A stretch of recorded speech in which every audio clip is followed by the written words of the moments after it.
No sword in my hands, just a will that won't break. I've seen Midas terror tremble, felt every quake.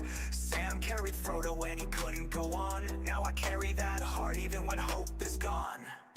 Then came Gandalf's staff, lit the sky. Even the darkest times still let light fly. From Isengard's fall to Helm's Deep's last stand, I rise with the brave, not just sword in hand. Don't fight for crowns, I don't kneel to fate. I stand like Eo and I won't hesitate. Aragorn's cry, Theoden's charge in the fray. I'm the flame in the dusk till the break of day. I don't fight for crowns, I don't kneel to fate. I stand like Eo and I won't hesitate. Aragorn's cry, Theoden's charge in the fray. I'm the flame in the dusk, the break of day. Fellow of the rings, I give it all. From Moria's dark to Mount Doomfall. Fellow, beyond the pain, we fight till it's over, we rise again. From ashes we rise, we answer the call. We stand for the light, we are one for all.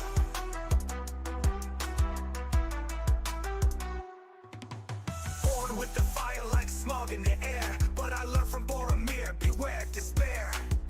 Power corrupts, the ring's heavy price.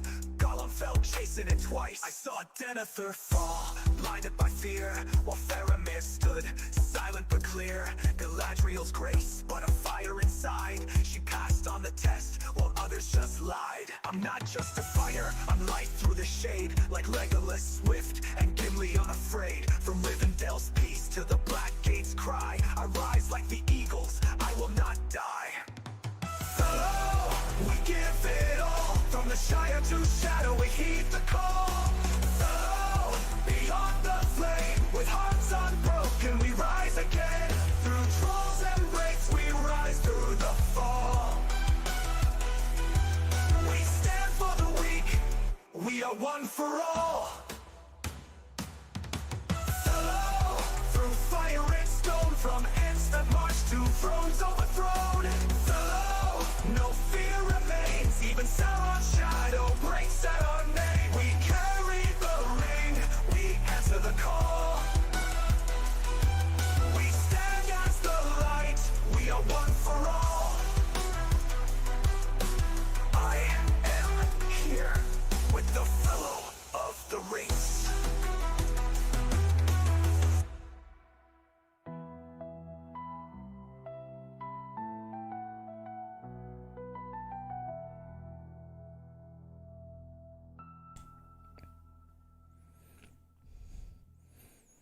Happy Monday. Monday? Yeah, Monday. Times are crazy. How's everybody doing this beautiful Monday evening or afternoon or morning? Depends. What's up, Dustin? I appreciate the subscription. How you doing? What's up, Nexis? What's up, H7? We got H7 in the house. Eduardo Boanoich. We got Moscow. We got Arsenal. It's Turgon, my boy Turgon. How is everyone doing? It's such a good day today, honestly. Let's see, who is this person that just joined? What's up, Noxy? Let's see here. We have an interesting session today. What's up, Salt? I know you coming in just because I'm going to read one of your commander ideas, aren't you? Move around here a little bit, make sure that everything is fitting okay. So I haven't had time to play around with my gear. Basically got home from work, went out with my kids and my wife for a nice walk, and put them to bed. You know what? Guess what? I read my kids to bed tonight. Let's see if you guys can guess that. What's up, El Fuji? I didn't go to the gym, but I did start exercising at home today. So I didn't go to the gym physically, but I did exercise. Ate actually really well. A lot of water. Had some creatine. Had some whey. And yeah, getting myself back in shape here. Slowly but surely. What's up, Swad? What's going on? I started reading The Fellowship. You know? So my son was like, can you read something for us? So we can go to bed. And I was like, what do you want to read? Oh, it can be anything. Lord of the Rings. Like, all right, let's go. So at the very beginning, like 2-3 pages in, a couple of pages every day. Maybe in 10 years we'll get it done, but at least they will know their history. Moscow. No, I actually did push-ups today. It was on purpose. I'm trying to think whether I want to go to the gym or exercise at home. Still debating that. So, but I did. I got some exercise in today. Went for a nice walk and play football. What you guys in America, in North America, call soccer. We call it the OG football. So, yeah.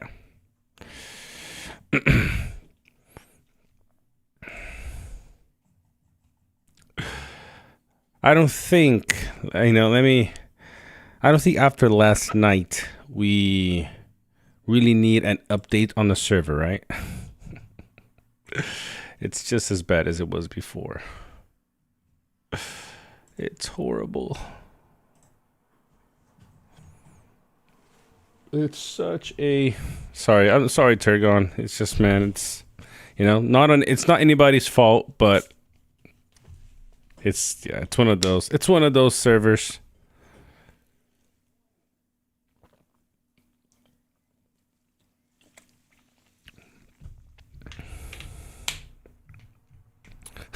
There you go. Next season.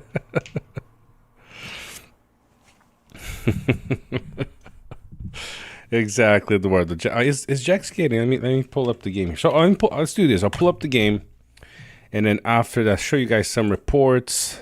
See if anything changed. But I'm pretty sure nothing has. I mean, I've been on today, so let that load up, and then after that, we'll go through the main section of the stream, which I'm really excited to have a quick look. If you didn't know, there's like a new bartender event going on, and they're asking about the community's idea for commanders, whether that's gonna become, if they're gonna do anything with it. I don't know. I don't think so. Hopefully I'm wrong, but it's not like they don't have. It's not like they don't have a roster. It's not like they don't have a franchise that's like 50, 60, I don't know, 60 years old, 50 years old, and plenty of characters that they could go off of. It's not like they don't, But for some reason, they tend to create characters. All right, my game is loading up here. It's taking a little bit. What's up, Moon Rivia? What's up, Grassgod? How y'all doing? I gotta turn this extra jelly into muscle.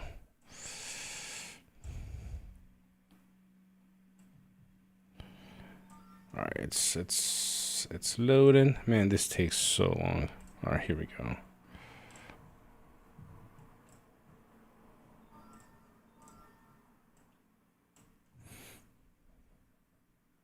Yes, Noxy. Our current server is extremely fun. So much stuff to do.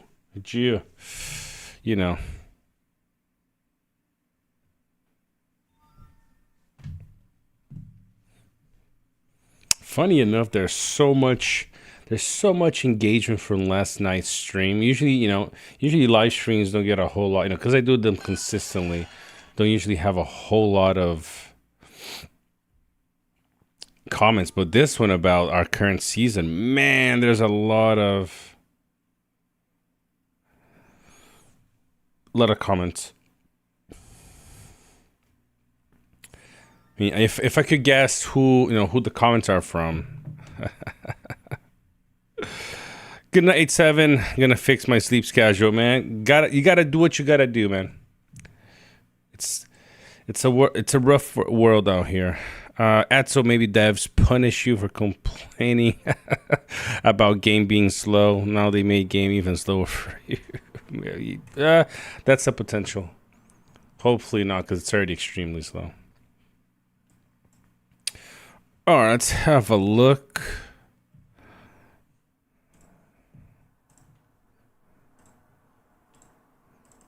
Yeah, nothing here. So from last night, not a whole lot has changed. As you can see now, instead of having 2 big pins over here, we have only 1, and that's getting smaller now, right? That's in the Paths of the Dead. It was like 12 million yesterday, if I'm not wrong. And now we got a little bit of a pin over here in Edoras. Okay. And then a small pin over here of what? 500,000. Okay. Besides that, everything else is pretty much there's a little bit over here. And then all the attention is now on the east. You got this big pin over here of 5.3. And a small pin over here. And a couple of pins over here. Okay. Besides that, there's nothing really much else going on. All right.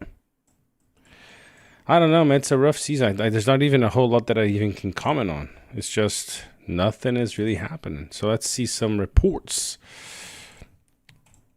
from the kingdom over here. Some PvP. Let's filter this baby. All right, so we got Terror. Hitting some reinforcements, man. Reinforcement sniping. Holy moly. Z10. Sheesh. Z10. Wow. That is one heavy Gandalf the white. Not the gray, the white. Z7. What's up, Corleone? Muito obrigado pelo super chat, amigo. Colin coming in clutch, fellow. Depois de muito tempo consegui scout R10. Nice. So he's saying after a long time, he now has Scalham at R10, and that's awesome. Amazing. Are you gonna get Cleone? Are you gonna max out her relic now? You've had that sniping all day. I mean, that's a pretty nice day in here. Just need the last refine. Whew, yeah. They cannot interest in Diplo, unfortunately. Yeah. I'm not going into details. You know, we kind of went a little bit yesterday, but yep. I mean, look at all that speed, baby. Look at that initiative. Oof. Oof. Max relic. Oof. They lost their best diplomat. That's all I'm gonna say. I've only managed to refine it to level 2 at the moment. Man, you're gonna just keep going. Now that you invested that much to scout, you gotta go all out, man. Casanova, how you doing, boy? Yeah, we're back. You know, gotta finally have Moon. Yeah, we're. You know, now we got internet back. Got a new little office over here, so we're getting the daily stuff coming. You know, I got Saruman to R10 today as well. Finally able to craft this relic. Y'all going with the meta. What's up, Blaze? My boy Blaze from Colt. The RP boys.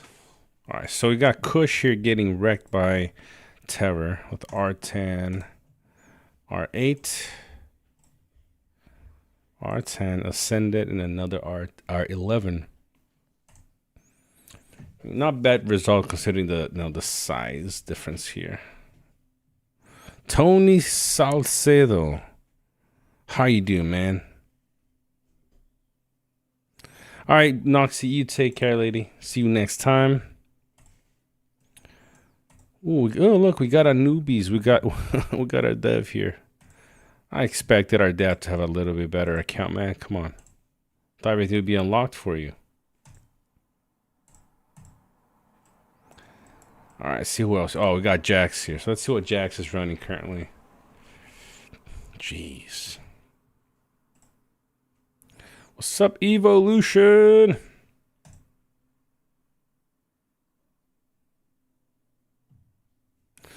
Nice. That's true. Oh man, look at that. Look at that. Look at that. All that ascended stuff. It's running this gear. Spawn of the Yeti. You got Jax running his Z10. Almost fully refined Relic. Jeez.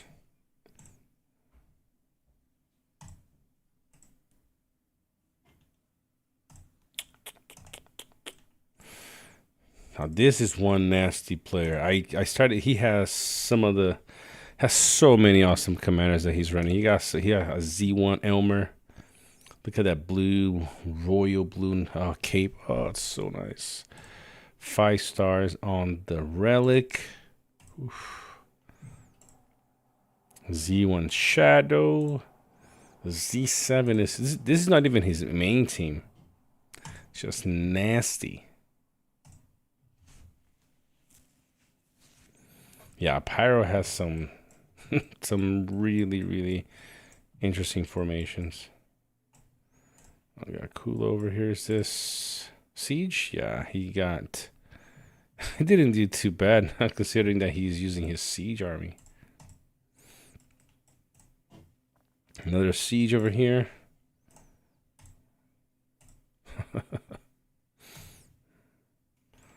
666 getting wrecked by Scrim. R11, R12, R15. Okay. And R13. Yeah, it's pretty big. Not bad. I mean, surprised though. This guy is even beefier, and he still got wrecked. This is very interesting. Let's see. He's inflicted by, let's see, his damage dealers a couple times here. It's basically the same. Oh no, here we go. Let's see what Melky's doing. Spin with the Z1 R11. I mean, look, this is the kind of stuff that kind of gets you, you know. Okay, let's analyze this difference here really quick. You got a guy running a Z1, running a Z1 Sauron, R11, not even fully refined, accessory here. I mean, most gears aren't even fully refined. Sub 200 attack, right? Not refined here either. And, not bad on this one. Not fully refined. No refinements, no strengthenings in here. I'll take it, right? You're running the counter on the small units here. That's fine. But when you look at the size of Melkor, okay? Z4 Sauron, Z1 Bjorn, everything refined, Z10 Scalhelm, and a Z1 Gandalf the White. I mean, this guy did pretty well, not gonna lie. What do you guys think?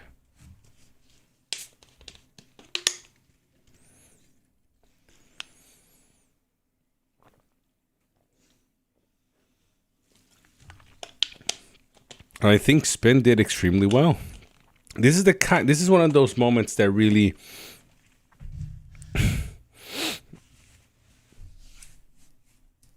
it's the kind of moments where you're like, account size is so big here, or the difference, and yet the results are better for Spin. And you can say, yeah, okay, he's running, cavalry. They're expensive, they're counter, yes, but look at this. He's running 2 extremely expensive units, 2 T4s. All they're running here is tier 3s, and he still came out on top. Level is the same, You know, so pretty crazy to see a result like this. And you guys saw some results from me last season where I'm running, you know, Z16 Bjorns and stuff, and I was almost trading equally versus somebody way smaller. So you cannot say that this is not, you know, pretty, you know, evens out pretty well for players. I'm not gonna lie, I love seeing alerts being run. Nobody really uses alerts anymore, and so I really like seeing alerts being used. He's just such a cool character. I probably will eventually ascend alerts in my account, most likely. All right, see what else we got. I don't have reports to show you guys. I haven't been fighting, honestly. And I do feel bad for not fighting, but it's just, like, honestly, there's not really a whole lot to do. And so if things pick up, I mean, I'm here every day, as you guys can see. You know, I'm following my team everywhere. But I chased merit last season, and so I'll let the team do it, and then I'll support it if, you know, if needs be. All right, look at that. Okay, Jax. And Jax completely destroyed this guy. Not completely, but, you know, did really well. But look at the difference. Again, let's go back. Jeez. Let's go back to this. Let's analyze this. Okay? Jax is running a Z10 Undying, Z10 Sauron, a Z1 Scowlhelm, and a Z2 Saruman. Okay? A very, very strong setup here. This guy is running freaking R6 Sauron, an R7 Bjorn, R7 Saruman, and an R7. Like, look at the gear, you know. Gandalf the White. Look at the results. Of course, you know, they lost, but he's running 3 tier 4s, and he's running all tier 3s and a tier 2. So, I mean, I'm going to have to look into the resource calculator to see who came out on top, but potentially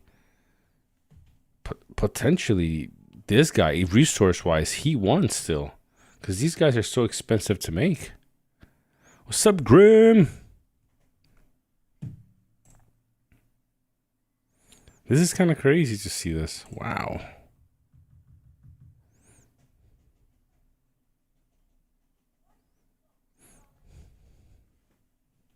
Crazy differences. And let's see what Jax is running with this team here. So he's got a R14. He's close to Z on the Gandalf here. Wow.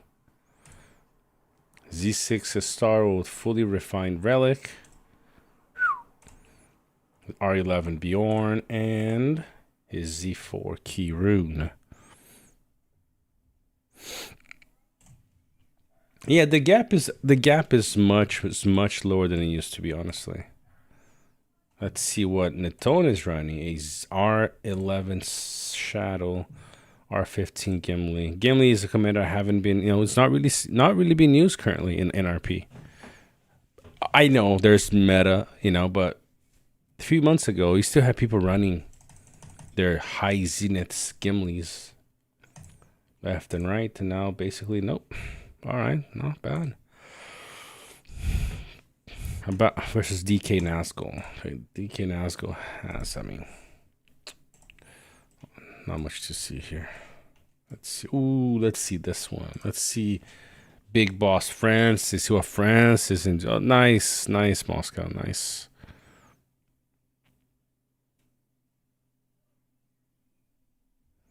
I've had a fight with Jax before that against his C team. If you have the report, send it over to me, Grim. Let's see what France is running here. He's running his Z10 Dane with the OG 1.0 stun immunity chest. Nice. And the fortitude of dwarves minus 9%. Okay. Almost fully refined Palantir with 263 of attack. R10 Sauron with best in slot gear sets. I mean, I like the agility, the what's it called? Power overwhelming, most likely because that's the set. What's up, Luxy? Z8 Gandalf the White for some damage. 267 on the focus. Nice. And then his R11 Saruman with tactical retreat. Man, I wish I had some of these 1.0 gold pieces. Would have been so nice. Okay, he obliterates this first one and then the second one as well. Sweet. Let's see what else. So we got Jax here with his Shadow and Dane team drawing against Grim. Grim is the same guy we had before. Yeah, it's weird how well this guy's team is performing. It's very strange, but it is. All right, we got Neck, we got Milk. See, look at this again. Look at this. Look at this. I mean, for difference in account, man, I'm really surprised. I mean, that was only 2 tier 4s, but I still, again, look how close this is. And this makes me think that the resource trade is on spin side again. Very weird. Crazy King of Blood. R13. All right, not a bad setup here. But Avicii coming in with the Z4 Gandalf the White. What else? What else we got? R10 Bjorn. Oh, I love seeing some OG Witch Kings. And then some Sauron. Wow. Z13 Sauron. Ooh, I want to see this one right here.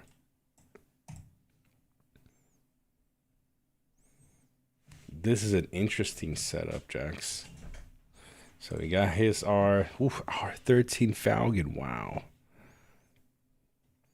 All that purple gear is it's not bad. 173. Not bad. 60 on the Relic command. Ooh, that's good here. 18 on the unit defense. That's where it's at. All right. Wow. Not bad. Wow. R10 Radagast. Healing he's got here. 30 and 6. R11 game. Wow. Okay, that's no wonder why. Just running some like spare gear and then alerts. Look at that. Okay. Now that makes sense.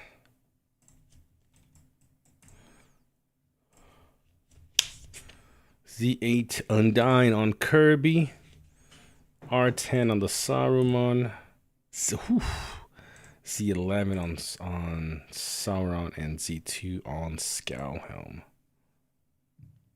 I like Scowhelm, I'm not gonna lie. What's up, Shane? What's going on, man? See if he is any. Oh, this guy here. This guy is running a. No, not this team. Not this team, though. It's his other team. I mean, what he's running freaking. Is this his Siege? The guy is running a Z2 Dwalin, a R10, a R8, and a R13 Witch King as his Siege. Okay. That probably tells you what he runs as an actual, setup. Oh, this one right here. This one hurt. This was. I'm sorry, Morgoth, for showing this.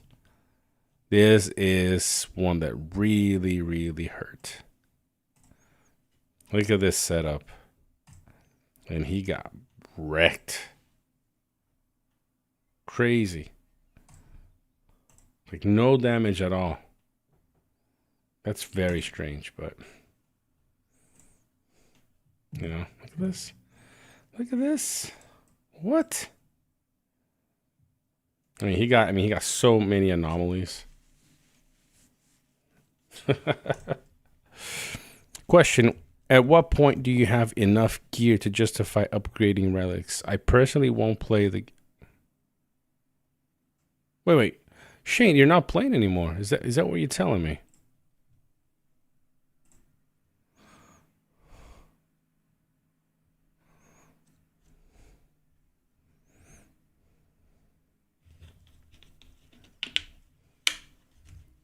I'm only going to answer your question after you reply to my question.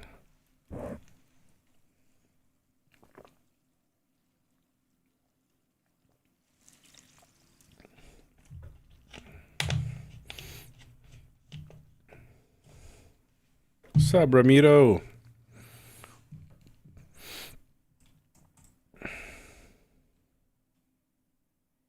Oh, okay. Whew. I was a bit worried there, Shane. No, I call upgrades a lottery game, so I will get the stats I want. To me, it's like a lottery game. All right, cool. What's up, Go Jags? So this is how I would follow for relics. If you have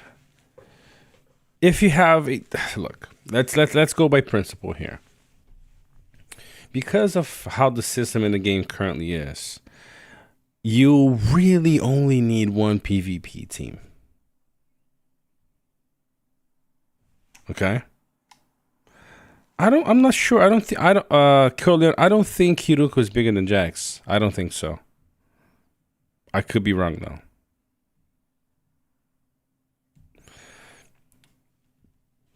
Once you have your commanders, like your main PvP team, okay, at the point that you want them. So let me show you guys.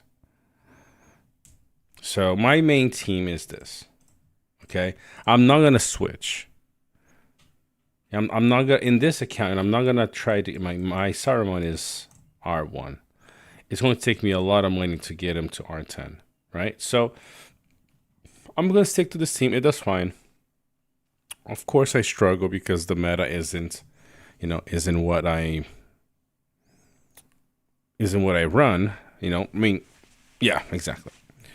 But I still have fun. So in this case, if I had all the commanders with the best in stock gear that I want, like let's say for example, this is it, and I have gear left over, I slowly put into them. I do one strengthening, do a second one, and I mean that's really that's how you should approach it, honestly.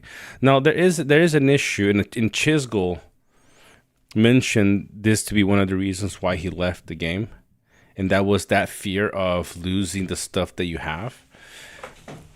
In 1.0 they solved that with the Elven Hammers. Remember, you could break down the relics and redo them with the hammers that you could get 2 every season.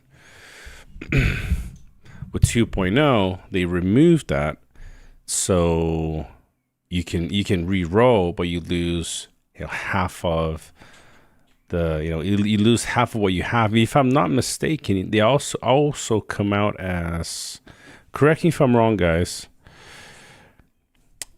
I think once you break down your relic, you get them as worn outs. I've never done it, so I don't remember what it is. But that's the struggle here. You fear the loss of that gear. So a lot of people don't. But at the end of the day, what you really have to do, so there you go, I'm right. You have to choose your main PvP team.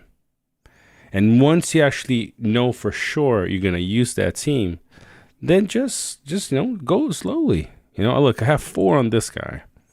I don't have enough, I believe, that I want to use. I have these ones that I can use, but I still have to look at my gear pieces to see if these are things I want to use elsewhere.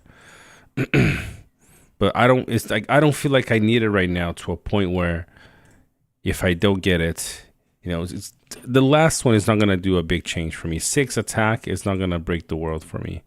Look, I'm doing pretty well as it is. So as soon as you have all your commanders in the best in slot gear, then start strengthening. It's easier said than done, though. Because oh man, like this. Look how horrible this was. You know. Look how unlucky that was. Not a single focus. At least I got one unit defense, but not a single focus. I got commander defense. Whew. Let's see what I got on Bjorn. It's only 4 on Bjorn as well.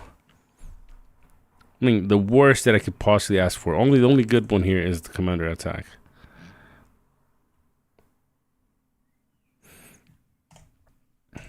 I mean, I'm the same, Shane. I'm always hesitant. I got unit defense. Look, I got unit attack. I got commander defense. You know. Let's see what I have on Gandalf the White. Yeah, and this one I got. I'm not so lucky. I kind of, I would want focus, but that's what I got. So that's what we deal with. So that's how I'd approach it. You don't have to go 5 stars. 5 stars usually for the big players, but a couple of stars could definitely help you offset some deficiencies. So let's say let's say my Dane, the gear that I have for Dane only gives me 198 of attack. Look, I'll try a couple. Maybe I can get 1 or 2 rolls of attack. Puts me over that 200 limit, and I'm set. So that's how I approach. As you can see, I went in for Falcon. I had the right gear that I already wanted for him. I mean, this is not I gotta change. What do I have to change here? I usually go with evasive actions. Where's my evasive action chest? I did some playing around with my gear last season, so let's see where I change these things. Maybe it used to be fortitude, maybe. Nope. Or it was something over here that was different. Nope. I mean, I gotta look into it later, but got the gear that I want, so now let's go after. But look how helpful that was in my case. I got some more command.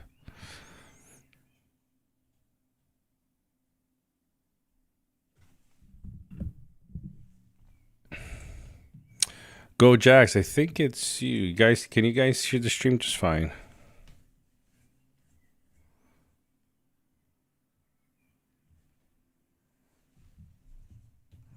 Let me see. Let's see if the stream is working on my end. All right, cool. Starting to get worried there. Yeah. Stream is fine, yo. Everything is good here. Cool. Let's see who's DM. I think I know who's DM this is. Yep. So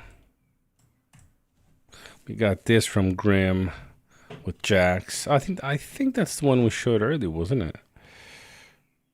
All right, Casanova. I appreciate that. Look at it. Look. I mean, honestly, Grim, you're doing an incredible job, man. See, for example, if I have gear, let me use Grim as an example. Of course, it doesn't have the relic on. See on how many? So maybe none of them. All right, so none of them. So I would not, all the gear would go into strengthening all of these right here, right? Surprised that you're running a very low. You're running a unit attack on Gandalf the White. This is interesting. This is very crazy. Wow. It's powerful, man. Nuts.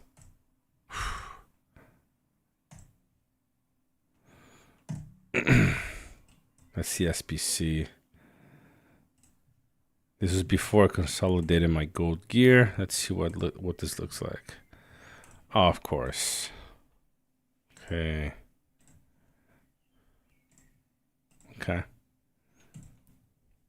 Let's see what SPC is running. R12, Z6. It's funny. Ever since I met SPC, he's been running sub 200 commanders, and he usually does extremely well. It's weird.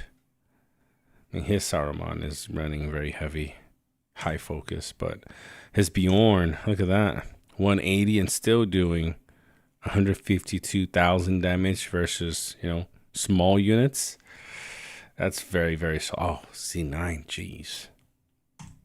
Well, good, man. Good for you, my friend. That is good.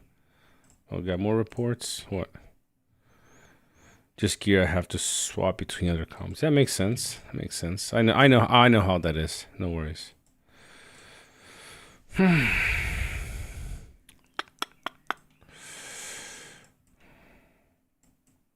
Oof, I don't have range. That's the issue. I do have range. Oh, this last one. Yeah, baby. Got range. I got free tiles, so might as well take a couple more. The Tone is back at the farm lead with Booty Devil and CLF in third place. All right.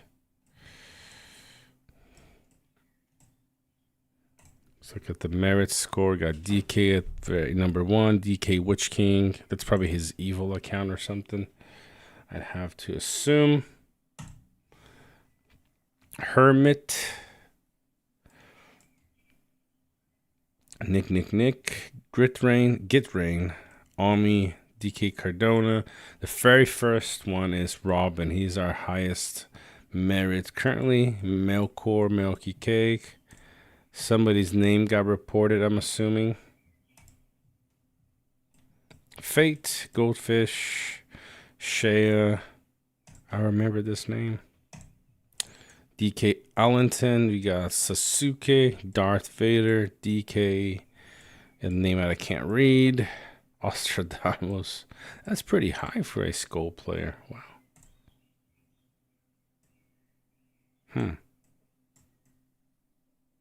He needs to play for DK. Bruh. 1E. Okay. And see that most players at merit right now are all DK because, yeah, they're avoiding us. 31st. We should move up. Let's try to get to 20th. 47.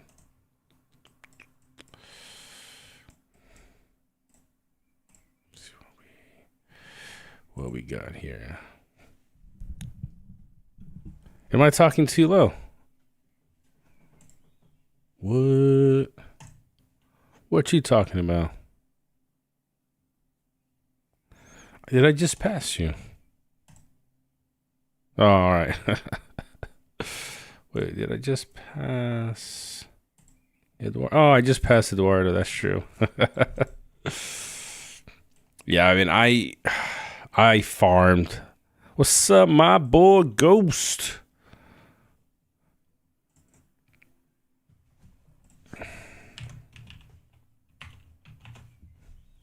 I farmed really, really hard the first few days of the server. And I'm like, when I found out what was going on, I'm like, yeah, I'm not gonna do that. When I get Falcon R4, should I be replacing R7 Boromir with him or no? Do you also, Brandon, who else do you run in that setup? Because Boromir is a decent tank. Who else do you run?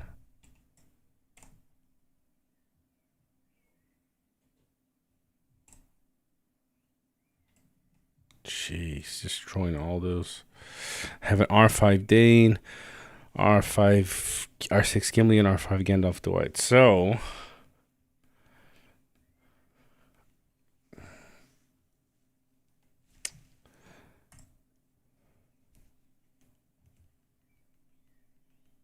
I'd say Falcon is good enough. Yes, I would test replacing him because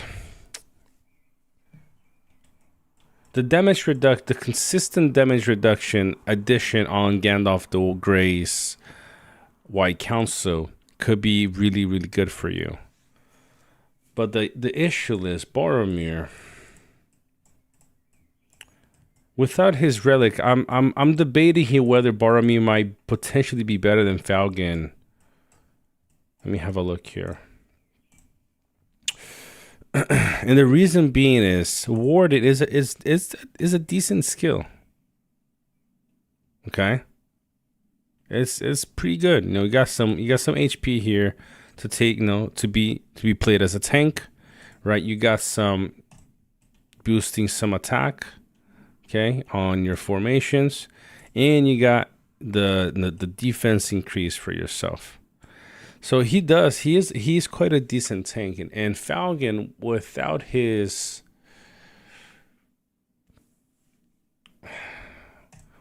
relic is kind of the same. Let me show you what I mean. Okay, you got his top R0, which gives him defense. Okay, 2 HP. Usually gonna run a cavalry unit. 2 HP is nothing. Okay, so if you get this to 10 out of 10, this is going to be 30. Okay, 30 defense. If you're running dwarves, so that again, that also locks you in to always be running dwarves. Okay, so you get 30 defense here if you're running dwarves, and then you get damage reduction here from his R4. Now that's I mean, then of course you're not gonna go During's Blood. You're gonna go Musician, which can purify a debuff. You're not gonna at R4. You're most likely gonna get 2 full trees and a half, I believe, around there. So you get a little bit of healing and a debuff. That's not bad, but the issue is, besides this skill here, you're not really giving yourself any damage reduction, okay? Because this is giving it to the other units, and this is just giving yourself a little bit of healing, maybe like 2,000 healing at your level. And Boromir, you know, he has, I mean, right? You can get up to 70 defense. Of course, as you know, as rounds go, you already lost quite a bit, right? So, but then you also have the evasion here for your team. You got the 10% HP, which is a lot nicer than 2 HP. You know, because if you're running Swan Knights, that's like an extra 9 of HP per unit. Okay, that's not bad as a tank. And you can also then do, right? You can help your team with a little bit of attack. Potentially your Dane and Gimli potentially might be missing out on a little bit of attack. So that's actually a pretty good setup. And you already have Gandalf the Grey for the White Council. So I test both, but I could see in your level right now, Boromir being better than Falcon. Falcon really shines with his Relic because you can now up to 24% damage reduction. I think Boromir is a cheaper version of a tank other than Falcon. I'll probably stick with Boromir, honestly. I wish they would make damage dealing dwarf commanders do different kinds of damage, like do burst damage or something. Now they do. Yes, they're all the same essentially. You got I mean, how many commanders? How many? Who's okay? You got Falcon, Gimli, Dane, and Dwalin, all with the same skill. You can say, well, yes, but they're dwarves, so it's sticking with the lore. I mean, if that's the case, then probably every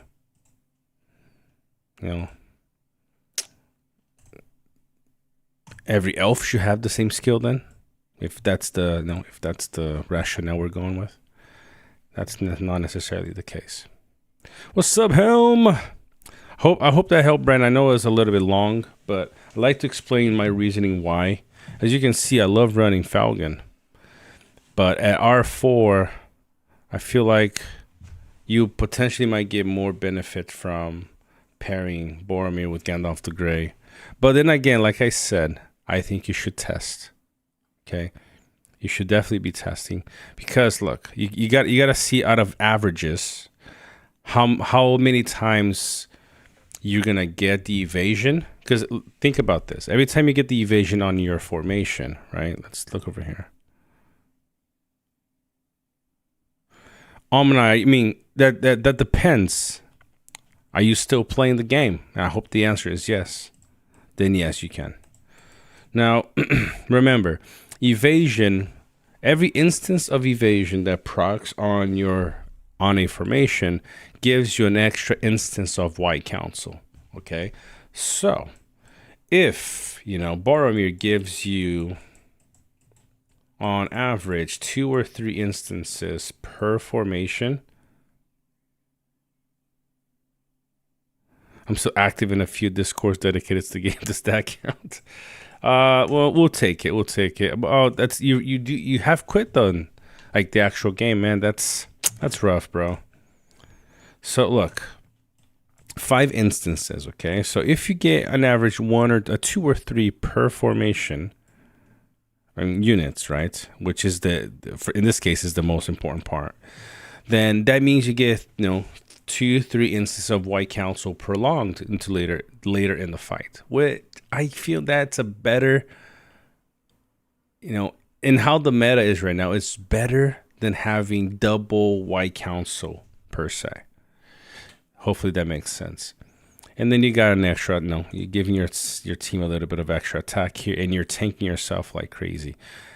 So I play around with it, but I do think Boromir might be a better option. Hopefully that helped.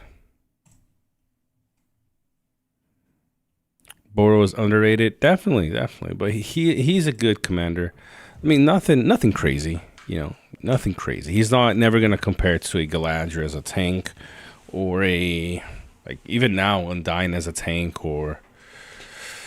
but he is definitely great. He's a great commander. There are a lot of commanders you don't need to go high investing on. Most support commanders you don't. R10 is the maximum you really need for them. Yes, that is one that would be I'd love to see being a lot better than he is. Gothmog is such a good, used to be such a fun commander, and now he's been taken down a notch. Likely I'd run Overlord if I was running him. Wouldn't be running this. I would only run it for the potential healing effects.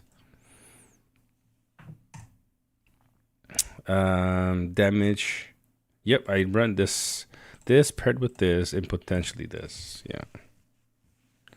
Extra HP and extra unit stats. Yeah, pretty good here. Some Snagathrax on him. Could see that doing actually pretty good. It helped majorly. I was thinking the same thing about the meta and the double White Council, and I think Boro is nice, just cool having a T1 with the low spin to get higher respects for all the roles needed. Yep. I mean, I've used to run Falcon with Gandalf the White. That was my main team for a couple of seasons, and it was until Saruman came out, that team was almost never losing. I'd hardly ever lose with that team. Now, with Saruman, that was taken down quite a bit. Saw someone run Gothmog as support for Azure Core, but wasn't game changing, unfortunately. He definitely won't be. Yeah.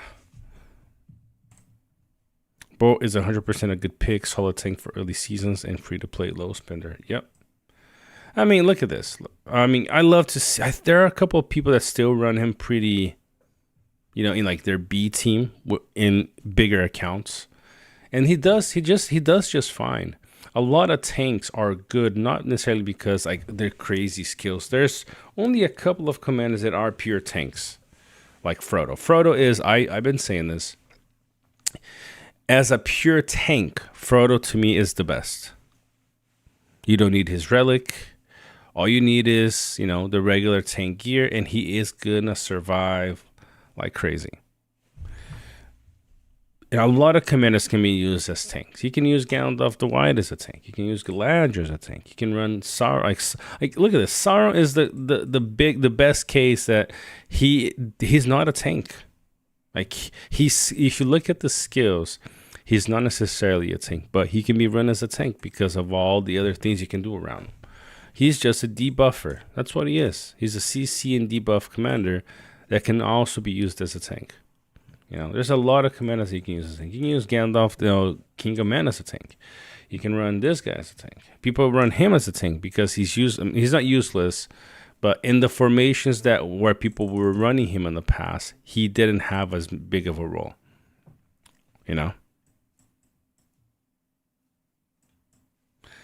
He is a great tank, especially if you're running physical damage. He is a great tank. Who else? Who else? Who else? He is an incredible tank. Right here. This dude right here. She's kind of like Sarum in my opinion. She can be a tank, but just because you get the right gear, and it's basically done. He's a great tank. Who else? Who else?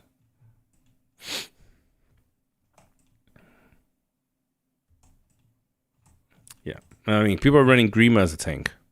What's up, Soldier 84? How you doing, man? How you doing, Gregory?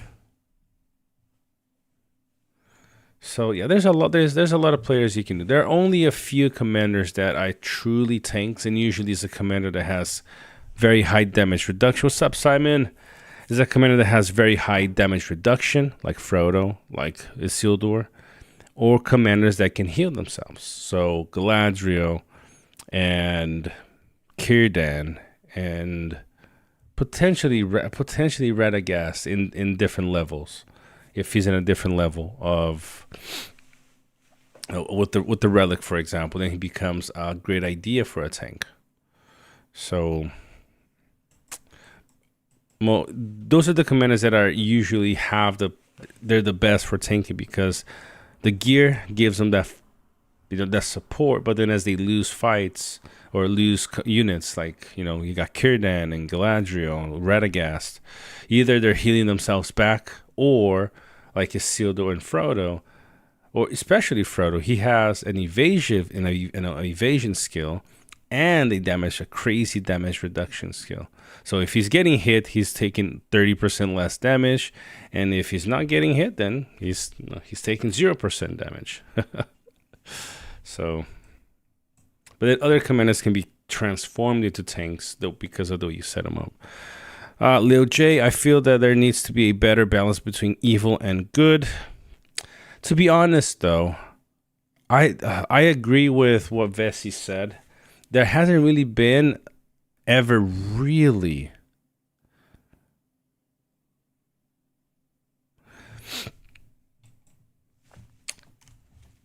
balance between good and evil.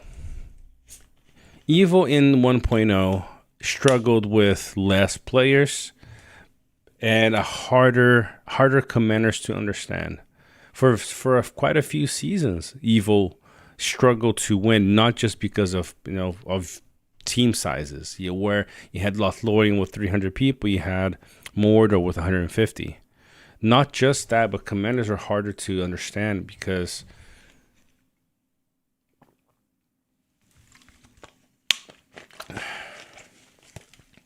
there were CC. You didn't really know how to really make them work. But once they did, evil started to dominate.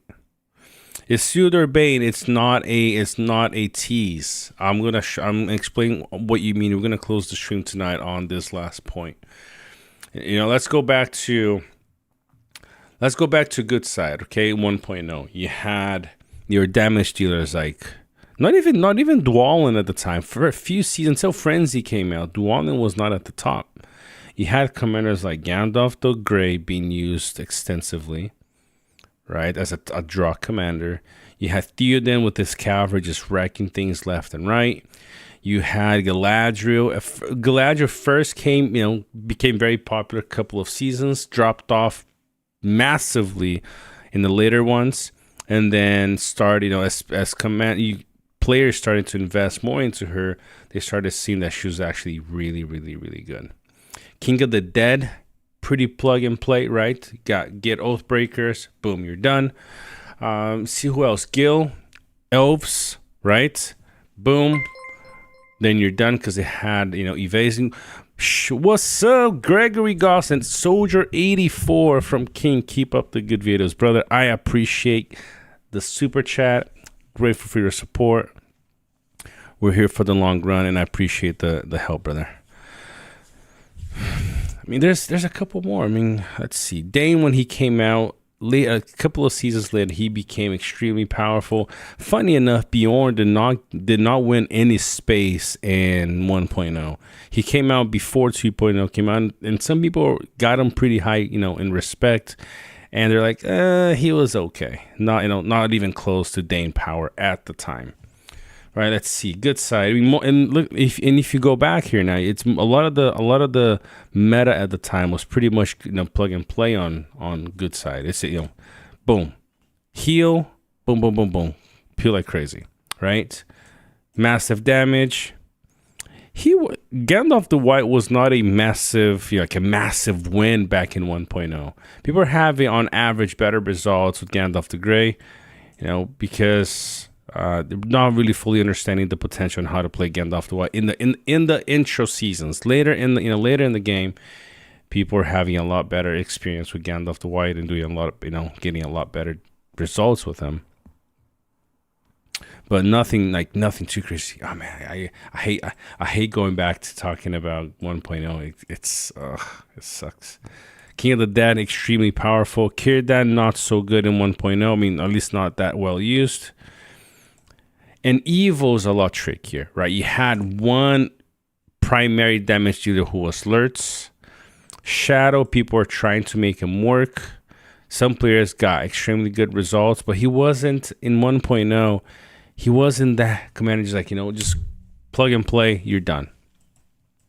And then you had a lot of the CC commanders, right? You got Sauron, who was great.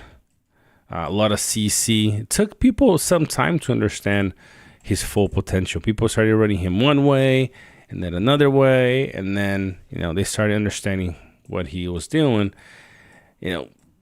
Gothmog. It took what, 4 or 5 seasons before I saw a very, very strong Gothmog, and he was incredible. It was a player from FTPW. I can't remember his name now. Oh, I feel bad. What was his name? Can't remember now. He was all purple gear, wrecking almost every good side formation, commander that I remember playing with. Like everything, Gills, Gandalf the White, everything. But it took some tweaking to understand how he worked. Gothmog with Muma kills in 1.0. Whew, that was nasty. What else? Good Evil. Saruman was not a commander that a lot of people used. I had a Saruman at R10 in 1.0. He was my just because I liked him and he was different. I like playing off meta stuff. So Saruman was one of my 4 commanders that I used every season on my account. But he wasn't doing crazy numbers. He was fun to play with, right? But he wasn't doing crazy numbers. Another commander that was really well used in 1.0, right, was the Witch King. With the Alchemists, everybody remember that, and then people played around with some other things later on. But then you got Mouth of Sauron. Whew. Mouth of Sauron was another commander that really shone after people understood how to play him. Let's see who else. Khaldun. The Frenzy Khaldun was incredible. Whew. Crazy. But it took years. Yuzra, I mean, it took people, I don't know, 8 months to a year to start understanding how to play her with her relic. The double attacks, basically a free frenzy, because her relic does double attacks when it's fully refined. Grima, the cheapest commander to counter 90% of the good side. All purple gear at R4 was countering everything. Gorebag. Whew. Remember Gorebag? This guy was nasty. So because there were less evil players, this is my take. Because there were less evil players, it took them a lot longer to understand how evil commanders played. And Evil really relied on, CC, relied on elemental damage or crowd control and debuffs, things like that. Where good side was mostly, it's the opposite of that: physical damage, healing, and tanking. It's funny, you know. So, but it took evil a lot longer. So now evil players tend to already know that they have to, you know, really hone down in their commanders to get them to where they want to. But then when they get them there, it's extremely hard to counter them. It's not, definitely, guys, I get it. It's not easy. Like this account right here is primarily good side. The only two that I have that are evil that I really pushed was Sauron, which like is R6. Okay, and Shadow. That I don't have enough. I still need 26 mythic items to get him to ascend, which I will ascend. I need him ascended. Okay.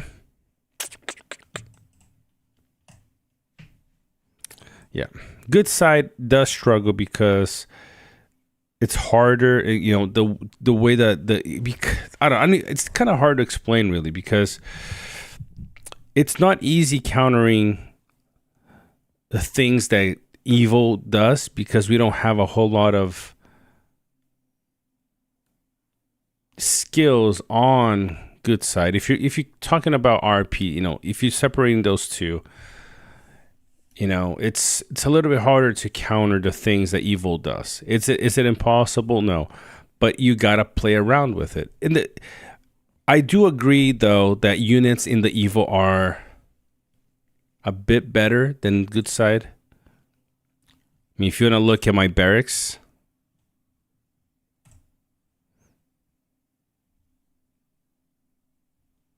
okay, if you look at my barracks, besides eagles, all the units that I'm running are evil. Mountain trolls, cave trolls, crushers. I started trading some dwarves for a team that I'm playing with. Siege. We can go to...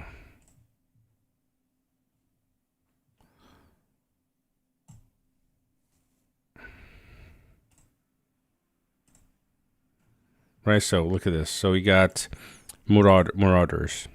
Besides the dwarf units, everything else, and the eagles, everything else is evil. They have tankier units. So in RP, the beauty in RP, you get to mix everything and you get the best of both worlds. In RP, you guys do struggle a lot more. But I don't think it's impossible. I've seen players do just fine playing RP. One of them was here just now. What's up, Scada? What you doing? Now, Arisha, I'm not gonna disagree with you, but there are a couple of players that I know play only RP, and they usually hold their own in RP. Okay, usually they hold their own in RP. And you're gonna have to think outside the box here.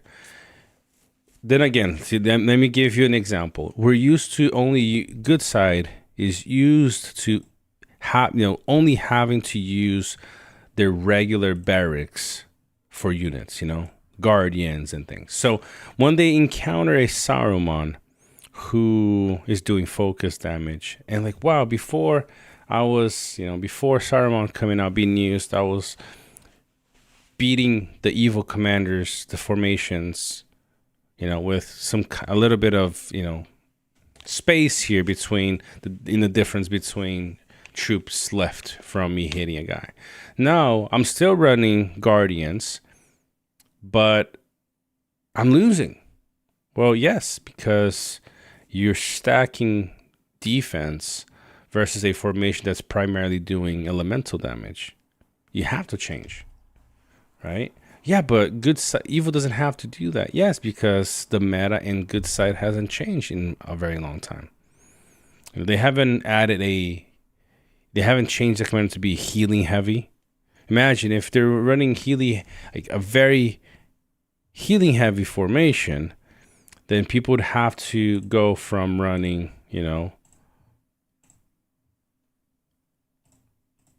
these two, and then like 1 point here, 1 point here, maybe to having to have the 10 points into Lord of Gifts to block some of that healing, right? So you change the way the players use the commander.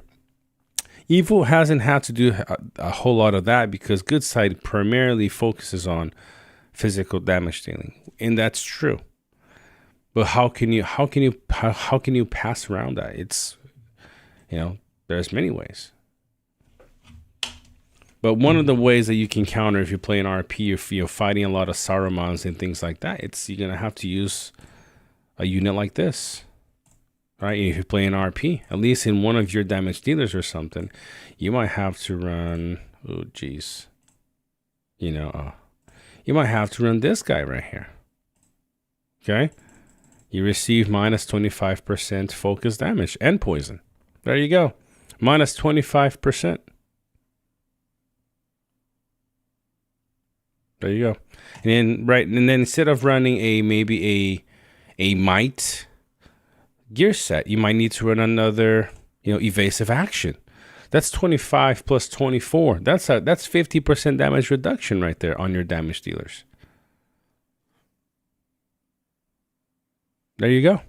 You're welcome. And if you're running White Council, then boom, that's even more damage reduction on the first few rounds of the fight. You know, it's things like this. Like, I'm not trying to give you guys a plug and play, solution, because there isn't one. You know, there isn't one, and there shouldn't be one, because that beats the whole purpose of theory crafting and things like this. So, but what I'm trying to say is, it is possible. It's definitely a bit challenging, but trust me, guys. I played Evil from the beginning as well. I started as a good player. Probably around fifth season, I started, you know, leaning towards having 2 accounts and then playing 1 evil and 1 good. And then I really started to understand the struggles that evil players were facing until they started learning, wow, Gothmog is so good with orcs. He is crazy. You know, remember when Sunan came out, and Sunan and Isildur came out together, and somebody, you know, by the first day had Sunan at level 25, R4, R5 already, or R3. And that I remember seeing reports of an R3 at level 25 Sunan whipping out the meta at level 50. People were like, oh, this was like hours after she came out. She is OP. Isildur is trash. He is so crap. Evil got the better commander. Yes, until people starting to know how to play Isildur. And Isildur was a problem to deal with. He would counter, you know, he had skills that could counter Sunan's primary team, which was the Arbalists, right? And he was doing extremely well versus a bunch of other formations too. You know, but then Evil started to learn. Remember, Witch King was not a problem anymore if you're running, you know, Gandalf the Grey, and, you know, with your own double attacks. Who else? Witch King was not a big problem anymore unless you're running the other teams that they didn't do as good as Alchemists, but they were able to do well whenever people are running the anti-fire teams. Let's see. Khaldun was crazy, but so was Dwalin. So 1-on-1 there. Yuzra was really good. Grima was really good. Gorbag was really good. The best, you know, the tier, incredible level T1s in Evil. Whereas good side, I feel that there were 2 that were decent on the good side. You have Dwalin and you had Faramir. Reaper's also very, very good, Isildur. Now, I don't think, I mean, of course, Ori was very mediocre. I had an R15-16 Ori, so I know what I'm talking about. What else? You had Haldir, he was okay. Here you're going, what the heck? Elwen, she was okay. I don't think she was even close to the other guys. Especially when cavalry became a very expensive unit to run, then all the cavalry commanders, you know. Elmer was, I think, probably one of the better ones, but then Theoden and both Elwen really dropped. What else? Merry and Pippin, nope. Boromir was one that wasn't too good in 1.0, if I'm not mistaken. I don't remember results from Boromir. He was one I didn't run in 1.0 hardly. Was Dwalin and Ori the ones in Haldir? Those three I used to run. So yeah, when Evo started to learn how to play their commanders, we struggled. And then good side in 2.0, we do have, I think, we are, if there has to be a balance right now,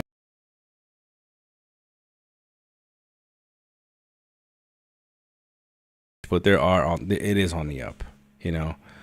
We don't have a damage dealer that does multi instances of damage like Shadow, like Saruman, like Axok.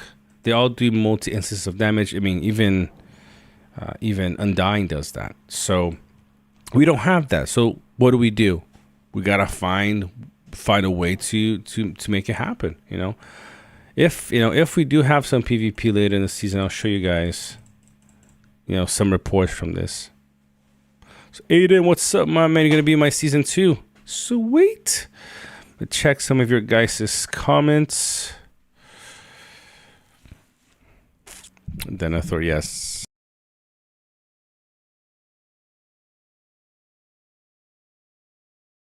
Saving up on the Mathams, saving up on the gear, on the gems to get to see what we get by the end of season 3 once we hit back in. Sam, can I return the gear? So you can, but it's not what you're probably wanting. Okay, if I click on this button here, where is, if we go over to,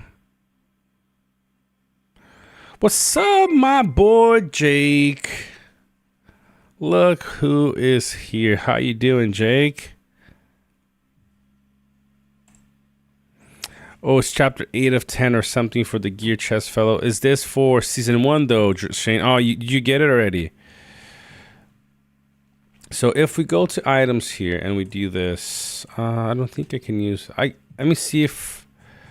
Yeah, I don't think it's this way. Let me just. I gotta go back. I've never done a reroll on any of my accounts, so I gotta remember how I do this. So if I go to, oh shit, I'm gonna have to go look into it then. All right, sweet. It sounds good. This is my account that is in Udes. So I believe I have to do this. So if I go here, dismantle. Nope. Yeah, I gotta remember where I go to dismantle my relic. See, if I refine doesn't work. Enhance doesn't work. Give me a second, Salt. We're almost there, brother. Okay, no.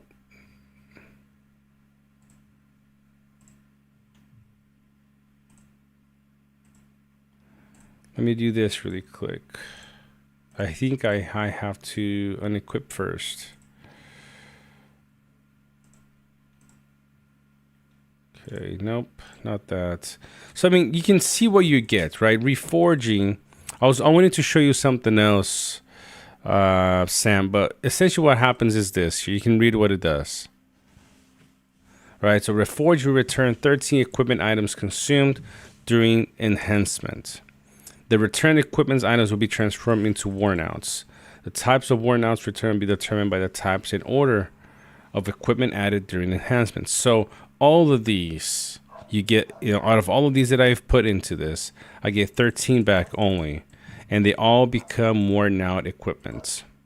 Okay, and remember, you don't get the mithril back. Okay, you don't get the mithril back from this, just the gear, which is another sad thing.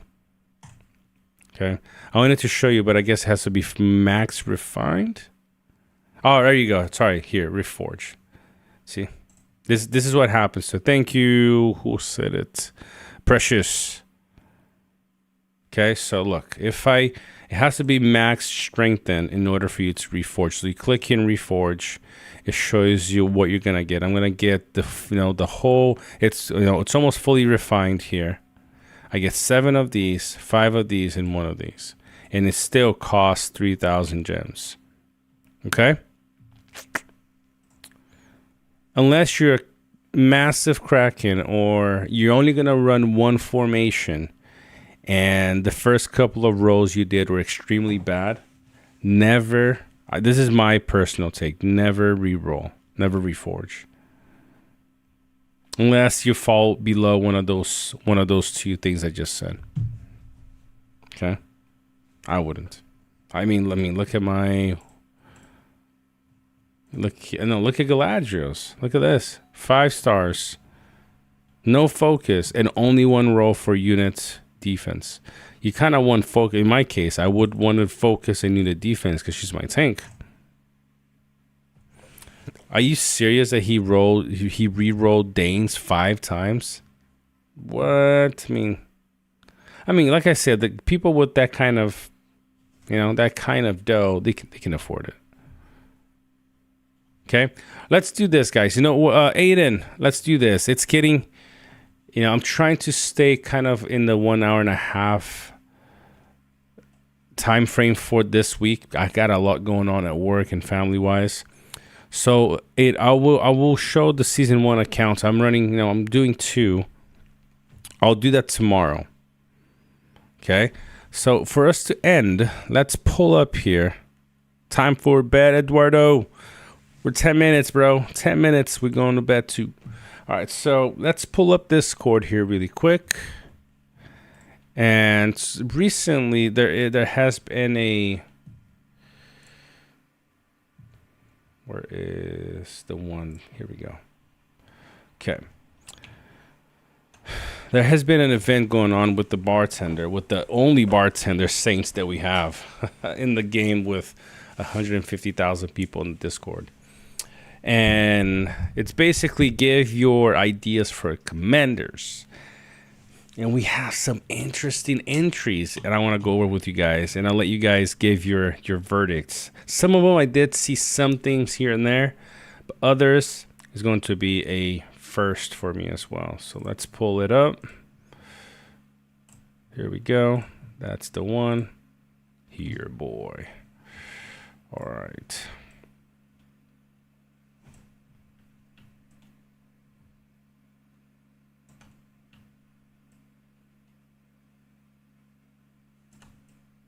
Let's see if it's going to work.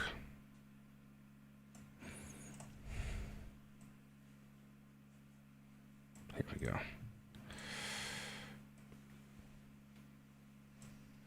Boom. All right, so there's quite a few entries so far, and it started recently. Eduardo, that is one commander that I would never want to see in this game, in any game, not as a playable character, ever. Tom Bombadil needs to stay, in my opinion, in my humble opinion, he needs to stay as as the legend as he is in the lore. That's what Tom Bombadil needs to be. He needs to stay like that. All right, well, let's go. We got a few here. Let's start with. There's a lot. I'm not gonna have enough time to go through them all, but let's have a look at. Since Salt is here, Salt. Let's show both of the commanders that Salt has put up for. Oh man, why is it on this side? Here we go. All right. Should we make it a little bit bigger? or maybe smaller. Let's do this. Pull Discord on this side. Nope, that doesn't work. Pull it back. Just make it smaller, so it's not too large on the screen. I can pull this to the side and make it a tad bit bigger. Here we go. All right. And I'll leave it to the side right here. Don't worry, guys. I want to do videos on these anyway, so this is really more for us. We got the Great Goblin. Let me just pull now this here so I can make sure that what you guys are seeing looks fine. There we go. All right, cool. So we got the Great Goblin. Skill number 1. So his either bottom or top R0 is called the Great Goblin. Mountain Orc Leader is the same as the Oglerk skill. Damage dealt by orcs, urukai, troll, and beast units in the commander's formation, plus up to 20% modified by command. A level 5 defense plus 5 additional when battling on stone land, and a level 10 HP plus 10%. Skill number 2, Chieftain of Goblin Town. When orc units in the commander's formation deal damage, attack of orc units in the commander's formation plus 5 modified by command stats up to 10 stacks. Unit HP plus 5. Ooh, that'd be interesting. Let's go, Frodo. Level 10 unit HP plus 10. Skill number 3, Imposing Presence. For the first 3 rounds, when the commander's formation is affected by madness or stun, has 35 up to 50% chance to gain madness or stun immunity for the rest of the battle. That is interesting. Level 5 addition, gain defense plus 10 for 1 round, and level 10 in addition gain attack for plus 10 for 1 round. Skill number 4. Let's bring it down so you guys can see the actual image of the goblin. The Great Goblin. Look at that. Beautiful image. And a shout out to, oh man, I can't see his name because of the freaking streamer thing. I'll post his name later. Shout out to him for making this beautiful image, by the way. His R4 skill is called the Relentless Pursuit. After the commander launches a normal attack, the target's unit damage received plus 5%. After the commander launches a normal attack. Okay. The target's unit damage received. Okay, I see that. So up to 20% stack. At level 5, the damage taken increase effect is modified by the command. Oof. Interesting to see how that would scale. Now, assault. Level 10, when the basic effect has reached full stacks, target's defense minus 10% additionally. And the relic's called Crown of Bones. The Great Goblin gains the following effects in sequence. Attack reaches 100 for the first 3 rounds. The commander's formation units damage dealt plus 10%. Focus reaches 80 for the first 3 rounds. The commander's formation damage received minus 10. What do you guys think? What do you guys think? I mean, look at this beautiful goblin of a thing. I mean, the image looks really, really good. What do you guys think of this build here? And of course, there's some comments over here. You know. Only the very top one goes. The very top one is he put in parentheses here. It's the Oglerk skill. Everything else he created it himself. I think it looks very interesting. So there's a lot of madness immunity potentially. A lot of stat boosting. You got plus 5 HP, which is a lot on orcs. On Magic Crushers with an extra 5% 5 HP. Whew. To make him orc unit commander, but with command gear and only commander formation only.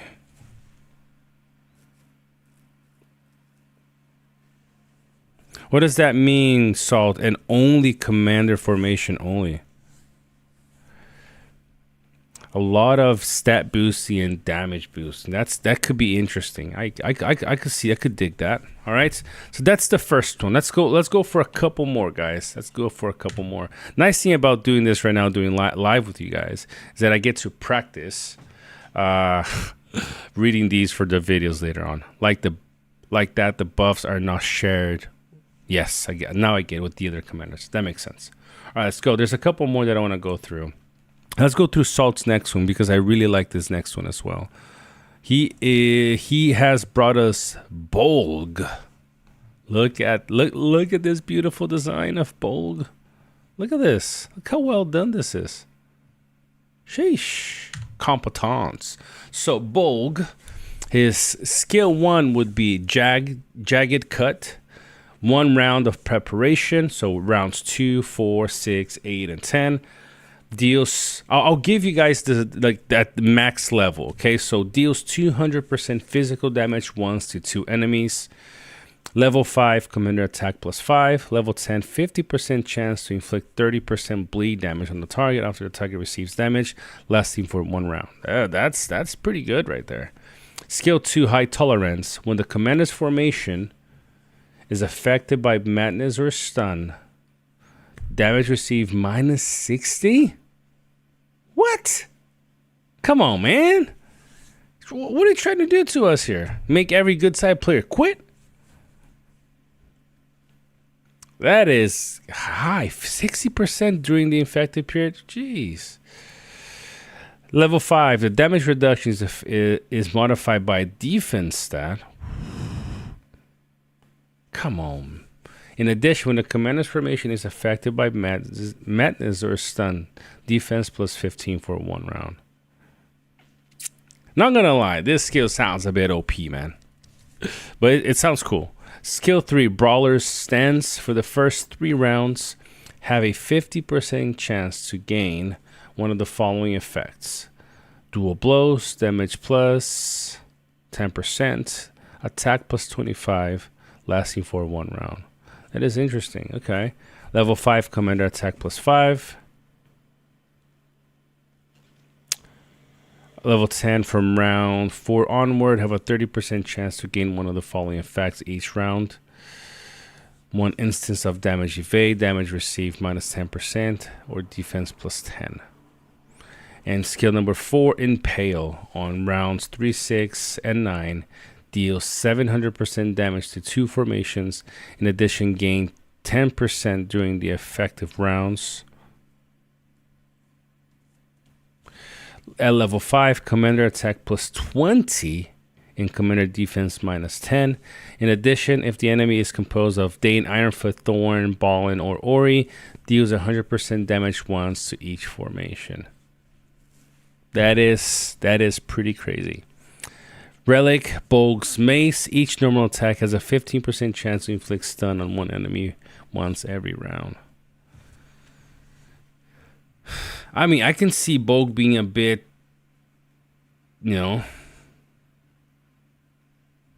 a bit too OP, to be honest.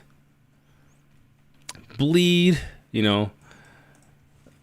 let's do the calculation here on the damage. But maybe the damage itself is not too high because you're doing here. Let's do some quick calculation here.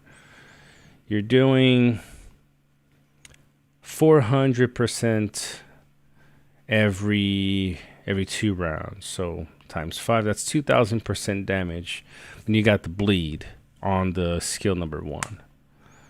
You got damage reduction, and stat boosting on the skill number 2.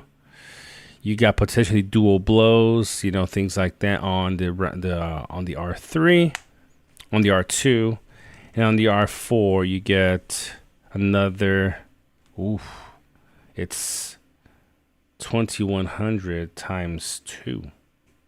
So that's 4,000 plus the other 2,000.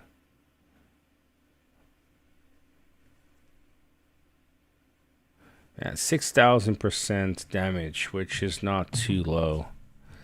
So I don't know. It sounds good though. All right. All right. Let's do one more, okay, for us to close the stream tonight. Let's see how we're doing with the peeps here in the live right now. I don't even know. I can't even see how many we have. We still have 35 people watching. No way. Give me just a second to have a quick look. Yep. All right. Sounds good. What's up, Fanny? Are all these mythic commanders, will there ever release more purple or legendary comps? I honestly don't think like they will. It would be cool to see tier 1 commanders. No, so it looks good. It looks good. I think it looks good. It's gonna be kind of a mix, you know. There's a lot of reduction here. How you doing, Train? How you doing, man? All right, let's look at one more. And then we'll close. Don't worry, we're gonna be doing a lot more of these looks. Oh, this is what I want to look into. Okay, let's close Invesi's idea for Shelob.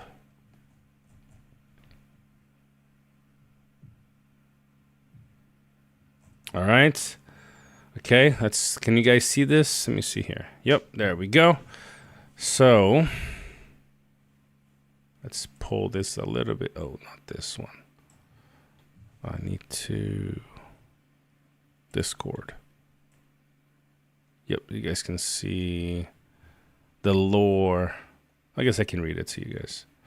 So Shelob is the large great child of Ungoliants, the primordial spirit of darkness. She dwells in the dark tunnels of Sirith Ungol, or Kirith. I'm assuming it's going to be maybe Kirith Ungol. Again, preying on any who stray into her lair. Though unaffiliated with Sauron, she is tolerated, even admired for the terror she instills and the death she brings to intruders of Mordor. Her hunger is endless, her malice immeasurable, and her loyalty belongs to no one but herself. All right. Gio.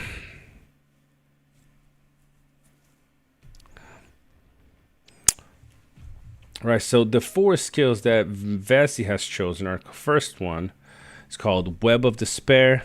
Preparation phase reduces speed by 60 for 2 enemy formations. Rounds 1 to 3. Each round, 2 enemy formations have a 20% chance to gain fear. So basically, Vesi here is introducing a new effect called fear, and that happens in round 1. It stays for 1 round, sorry. Okay, sub skills at level 5, fear effect, effective formations minus 10 speed for 1 round, and at max level, fear effective formations take 20% poison damage received. Okay, that's one of the R0 skills. Basically, so he's talking about initiative. So it reduces initiative by 60 for 2 enemy formations. All right, let me post the link for you guys here. It's in the official Discord. Let's see here if this is gonna work. Okay. Tell me if that link works. Okay, it's the official Discord. R0 skill number 2. It's called Shadow Retreat. 2-round cooldown. So rounds 3, 6, and 9. Shelob becomes untargetable for 1 round. That's pretty. We haven't seen that before. I mean, evasion, right? But this is untargetable, so you can't really use pursuit. On the next round, gains initiative and has a 100% chance to apply fear to 1 random enemy formation. At level 5, while untargetable, 2 ally formations take 10% less damage. And at level 10, feared enemy formations suffer minus 50 attack and minus 50 focus. The R3 tree is Feast Upon Fear, 1 round cooldown. So rounds 2, 4, 6, 9, 8, and 10 deals 100% poison damage to 2 enemy formations. If target is feared, right, has fear on them, lowest HP allied unit is healed for 175% HP. At level 5, poison damage increased to 200% versus debuffed enemies. What's up, Maxton? How you doing? I mean, I should start freaking do 24-hour streams here, because the number of different people showing up in our stream tonight is cool. NGL, where is this? Where's the, yep. I for sure will, Salt. I'll probably be doing them live every day during the streams. You know, it's some content, but at the same time, I'm going to be either cutting these or making them into videos, so people, you know, more people can see. We wanna bring attention to them, so potentially just making it into videos might be the best. I'm not guys like Asmongold who can just freaking stream for 8 hours and then chop up live stream videos and be like, oh, that's cool to watch. But I don't know, maybe we are. We'll see. So R3 at level 5, poison damage increased from 180 to 210% versus debuffed enemies, and at level 10, 50% chance to apply poison. I have no idea what DOT means, sorry. To apply poison DOT. What does DOT means? Who can tell me? Who can tell this noob what DOT means? Direct on target.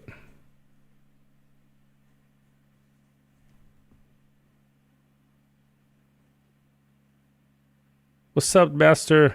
Oh, okay, damage over time. All right, there you go. There you go. So damage over time, 100% for turn. Thank you, Maddox. Thank you, Evolution and Salt.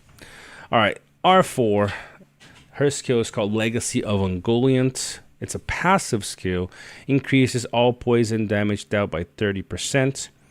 At level 5, if an ally hits a poison damage over time enemy, restores 50% HP.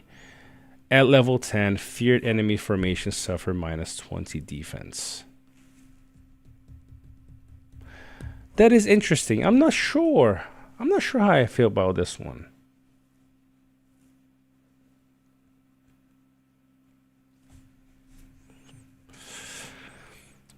Because, you know, she's doing damage here, but she's not doing a whole lot of damage, you know.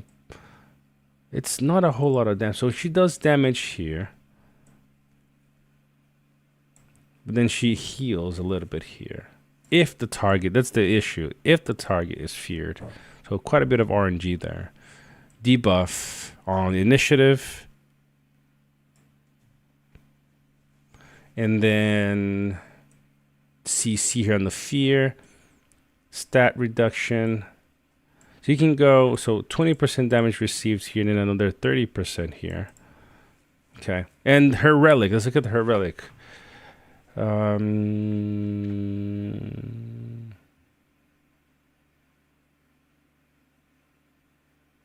Wait, why do we have, so it's 1, 2, 3, 4, 5. Oh, okay, so the debuff effect. So this is what fear means, okay? Prevents target from using active skills for 1 round.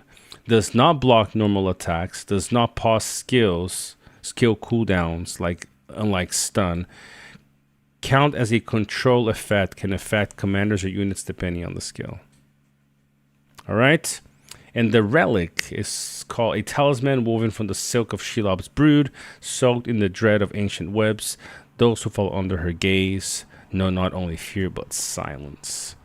The effect increases fear chance by 10% on all skills that apply fear. Enemies affected by fear take 10% extra poison damage. I love the whole poison theme here. It's definitely a pretty cool, well done idea for Shelob. All right, I posted the link if you guys want to check out more. There's a bunch more here. We have Alfred. that's a good one here. I'll leave that for you guys to check it out, or we can check it out together tomorrow. There's Alatar. Bessie did this one as well. This one is the one that I posted in the thumbnail. I'll leave this for tomorrow so you guys come back. We have Polando. We have Glorfindel. We have Melian.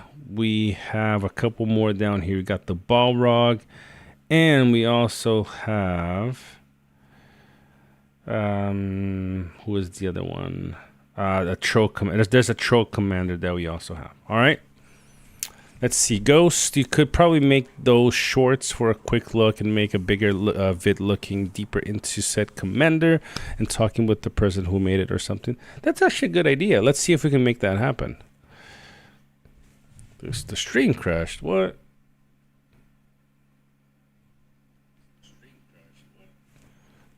I think we're still up here, Thrain.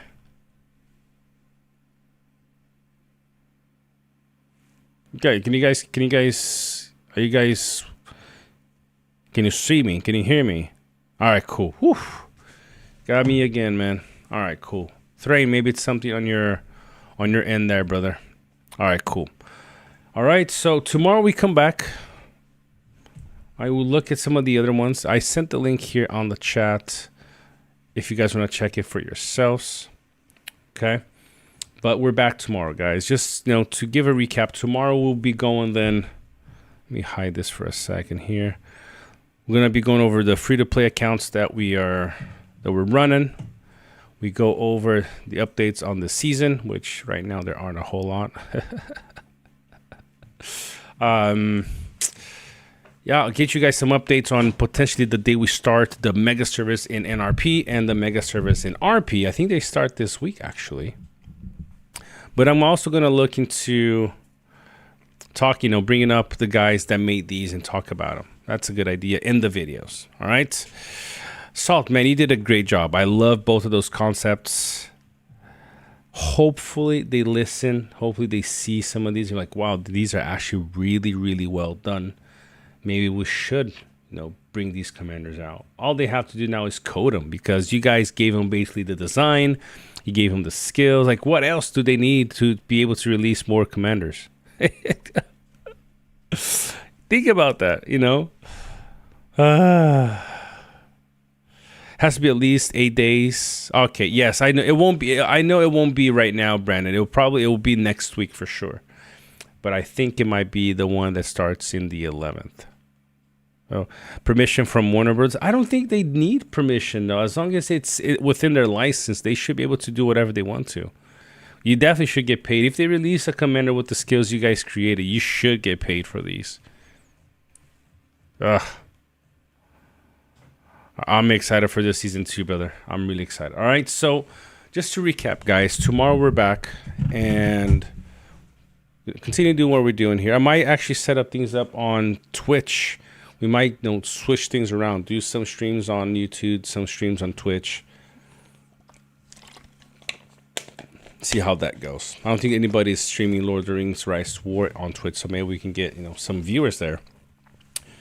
We're back here doing the free-to-play accounts again. Current youths season. And Salt, if you can, brother, I'm going to reach out to you, investing some of the other guys here. See if you guys have some time doing throughout the week. Hopefully this week, not after, because we want to capitalize on this event as fast as we can. All right. Say thank you to all you guys, all the super chats tonight. I really appreciate it. It helps me. And nothing else to say but thank you to everybody that participated today. All right. I think it was Moscow earlier. He said, "No, man, don't skip the gym." I'm not, man. If I either go to the gym in person, I'll do my push-ups here, but bringing this up because everybody should take care of themselves.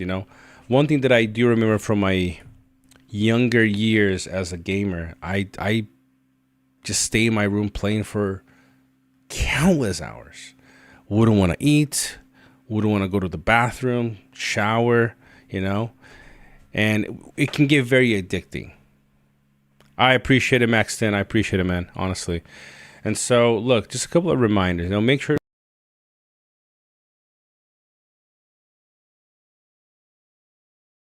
we moved house. We have a nice little forest in the back. We've been walking every day. And make sure you guys are taking care of yourselves. Eat well.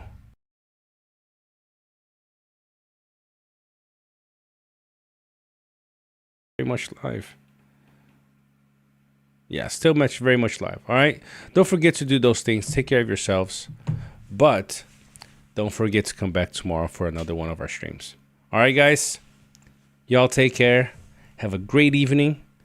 And I'll see you guys tomorrow.